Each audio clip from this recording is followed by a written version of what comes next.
Hello students, good morning. આજે આપણે પ્રયોગ નંબર 16 વિશે અભ્યાસ કરશું. પ્રયોગ નંબર 16 છે ભૂમિની જલધારણ ક્ષમતા. તો આજે આપણે ભૂમિની જલધારણ ક્ષમતાનો અભ્યાસ કરવાના છીએ. એમાં આપણે સૌપ્રથમ જોઈએ અવલોકન કઈ રીતે કરવાનું રહેશે. તો નીચે મુજબની પદ્ધતિની મદદથી આપણે ભૂમિની જલધારણ ક્ષમતાનો અભ્યાસ કરશું. એ માટે જરૂરી સાધનો જે છે એ હું તમને દર્શાવું છું. ભૂમિની જલધારણ ક્ષમતાનો અભ્યાસ કરવા માટે પરીક્ષા વખતે તો તમને ફક્ત એક જ ભૂમિનો નમૂનો આપવામાં આવશે, પણ અહીંયા મેં બે પ્રકારની ભૂમિના નમૂના લીધા છે. એક છે રસ્તાની બાજુની માટી, જુઓ, અને બીજો પ્રકાર છે એ બગીચાની માટી છે, જોઈ શકો છો તમે. આ છે બગીચાની માટી અને બીજા પ્રકારની છે રસ્તાની બાજુની માટી. તો માટીના બે નમૂના લીધા છે મેં. એના પછી જરૂરિયાત રહેશે ક્રુસિબલની. જુઓ, ક્રુસિબલ કોને કહેવાય? કેમિસ્ટ્રીમાં પણ ક્રુસિબલ હોય છે, પરંતુ બાયોલોજીમાં જે ક્રુસિબલનો ઉપયોગ કરીએ છીએ આપણે, એમાં જો આ કાણાવાળું છે જેમાં છિદ્ર જોઈ શકાય છે, ક્રુસિબલ. પછી બ્લોટિંગ પેપર અથવા ફિલ્ટર પેપર. તો મેં અહીંયા ફિલ્ટર પેપર લીધા છે. બે પ્રકારના ભૂમિના નમૂના છે, એટલે આપણે આ એક્સપેરિમેન્ટ 2 વાર કરવાના છીએ, એટલા માટે મેં 2 ફિલ્ટર પેપર લીધા છે. બ્લોટિંગ પેપર પણ ચાલે. આ છે પેટ્રી ડિશ. પ્રયોગમાં આનો ઉપયોગ ભૂમિની જલધારણ ક્ષમતાનો અભ્યાસ. પ્રયોગમાં જલધારણ ક્ષમતા એટલે શું? કે જે ભૂમિના કણો છે એ કેટલા પ્રમાણમાં પાણીનું શોષણ કરે છે. તો આપણે પાણીનું કઈ રીતે શોષણ કરે છે, કેટલા પ્રમાણમાં શોષણ કરે છે, એટલા માટે આ પેટ્રી ડિશમાં મેં પાણી લીધું છે. જ્યારે આપણે પ્રયોગ કરીશું ત્યારે વધુ સમજણ પડશે. અને આ છે વેઇંગ સ્કેલ, ડિજિટલ વજન મશીન. તો કરવાનું શું છે એ આપણે 1 by 1 જોઈએ. જો સ્ટુડન્ટ્સ, આપણે આ સિક્વન્સમાં જવાના છીએ. સૌપ્રથમ કરવાનું શું છે? ક્રુસિબલનું વજન પ્લસ બ્લોટિંગ પેપરનું વજન. એટલે મેં જે તમને તૈયાર દર્શાવ્યું ક્રુસિબલ અને બ્લોટિંગ પેપર. તો ક્રુસિબલ અને બ્લોટિંગ પેપર બંનેને સાથે લેવાનું છે. એટલે જે બ્લોટિંગ પેપર છે ને, એ બ્લોટિંગ પેપરને ક્રુસિબલની અંદર સેટ કરી દેવાનું છે. હવે એ સેટ કરીને હું તમને બતાવું, અને એ બંનેનું વજન નોટ કરવાનું છે. તો એ જે આપણે વજન લઈશું એની નોંધણી આપણે અહીંયા આ કોષ્ટકમાં કરીશું. તો ક્રુસિબલનું વજન plus bloating paper is equal two A ગ્રામ. તો ત્યારે આપણે ક્રુસિબલ અને બ્લોટિંગ પેપરનું વજન લઈશું અને એ અવલોકન આપણે અહીંયા અવલોકન કોષ્ટકમાં નોંધીશું. તો સારું, ચાલો આપણે સેટ કરીએ ક્રુસિબલ અને બ્લોટિંગ પેપરને.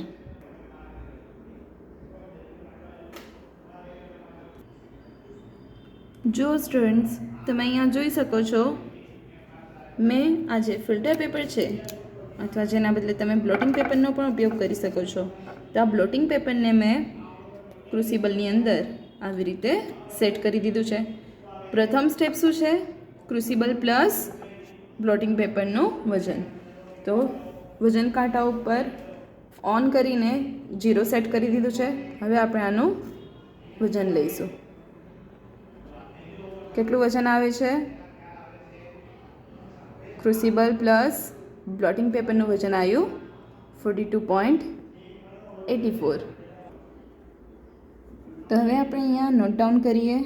ક્રુસિબલ પ્લસ બ્લોટિંગ પેપરનું વજન એ ઇઝ ઇક્વલ ટુ 42.84. ઓકે. હવે બીજું સ્ટેપ, ક્રુસિબલનું વજન પ્લસ બ્લોટિંગ પેપરનું વજન પ્લસ પ્રયોગ શરૂ કરતાં પહેલાં ભૂમિનો નમૂનો. એટલે હવે આજે આપણે ક્રુસિબલ અને બ્લોટિંગ પેપર લીધું છે, એની અંદર આપણે ભૂમિના નમૂનાનો ભરવાનું છે. ઠીક છે? જે ભૂમિના 2 નમૂના લીધા છે એમાંથી કોઈ એક ભૂમિનો નમૂનો હું આ ક્રુસિબલમાં ભરીશ અને એ બંનેનું વજન કરીશું. તમે જોઈ શકો છો અહીંયા મેં આ ભૂમિના નમૂનાને ક્રુસિબલમાં ભરી લીધું છે. હવે આપણે આનું વજન કરીશું. ફરીથી આપણે વેઇંગ મશીન ઓન કરીશું. 0 સેટ થાય પછી આને મૂકીશું. શું રીડિંગ આવે છે? શું રીડિંગ આવ્યું 62.94.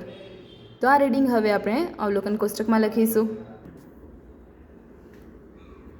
રીડિંગ બી 62.94. આપણે રસ્તાની બાજુની માટી લઈને પહેલાં અવલોકન કરીએ છીએ. 62.94. હવે આપણે સી શોધવાનું છે. સી એટલે શું? બી માઇનસ એ. બી માઇનસ એટલે શું? ક્રુસિબલનું વજન પ્લસ બ્લોટિંગ પેપરનું વજન પ્લસ પ્રયોગ શરૂ કરતાં પહેલાં ભૂમિનો નમૂનો. એમાંથી આપણે ક્રુસિબલનું વજન અને બ્લોટિંગ પેપરનું જે વજન આવ્યું હતું એ માઇનસ કરવાનું છે. તો હવે કરીશું 62.94 માઇનસ 42.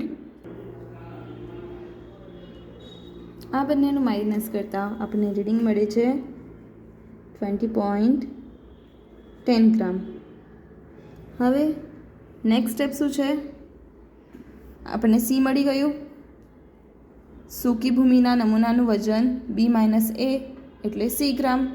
હવે ફોર્થ સ્ટેપ, એમાં આવશે ક્રુસિબલનું વજન પ્લસ બ્લોટિંગ પેપર પ્લસ પ્રયોગ પછીનો ભૂમિનો નમૂનો.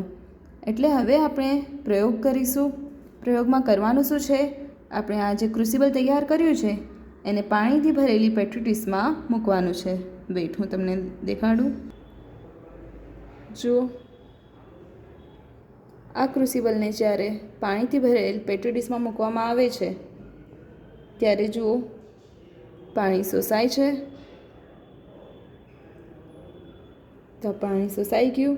હવે આ પ્રયોગ થયો જેમાં શું કર્યું? ક્રુસિબલમાં ફિલ્ટર પેપર મૂક્યું હતું અને પાણી ગ્રહણ થયું. હવે આ ગ્રહણ થયેલા પાણીને જો પાણી ગ્રહણ થયા પછી જે રેતી છે, જે માટી છે, તેનું રંગ બદલાઈ જાય છે. જો રસ્તા પરની માટી, સૂકી માટીનો રંગ જુઓ. અને પ્રયોગ પછી એટલે જ્યારે મેં આ જે ક્રુસિબલને પેટ્રી ડીશથી પાણીથી ભરેલ પેટ્રી ડીશમાં મેં આ ક્રુસિબલને સહેજ ઉપર આવી રીતે મૂકીશું એટલે પાણી શોષાય છે. સો પાણી શોષાયા પછી આ ક્રુસિબલનું વજન લેવાનું છે. તો સારું, ચાલો આપણે આનું વજન લઈએ. ફરીથી વેઇંગ સ્કેલ ઉપર 0 સેટ કરીને વજન લઈશું. કેટલું આવે છે? 70.94. હવે આ રીડિંગ લખશું આપણે સપ્લિમેન્ટરીમાં. સો ડી એટલે શું? પ્રયોગ પછીનો ભૂમિના નમૂનાનું વજન plus crucible plus bloating paper. આ ત્રણેયનું ટોટલ મળ્યું આપણને 70.94. હવે શોધવાનું છે ઈ. ઈ એટલે શું? પ્રયોગ બાદ ભીના ભૂમિના નમૂનાનું વજન. આપણે ફક્ત ભીના ભૂમિના નમૂનાનું વજન લેવું હોય તો એમાંથી શું બાદ કરવાનું? ડીમાંથી એ બાદ કરવાનું. તો ડી કેટલું છે? 70.94 માઇનસ 42.84. તો સારું, ચલો આપણે કરીએ. 70.94 માઇનસ 42.84.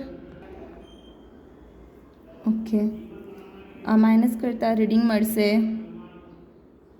28.10. તો ઈ શું મળ્યું આપણને? પ્રયોગ બાદ ભીના ભૂમિના નમૂનાનું વજન. એના પછી ભૂમિ દ્વારા શોષાયેલા પાણીનો જથ્થો એટલે ઈ માઇનસ સી. એટલે આ ભીની માટીમાંથી સૂકી માટીનું વજન માઇનસ કરવાનું. ભીની માટીનું વજન કેટલું છે? 28.10. સૂકી માટીનું વજન કેટલું છે? 20.10. સો 28.10 માઇનસ 20.10 કરીશું તો આપણને n મળશે.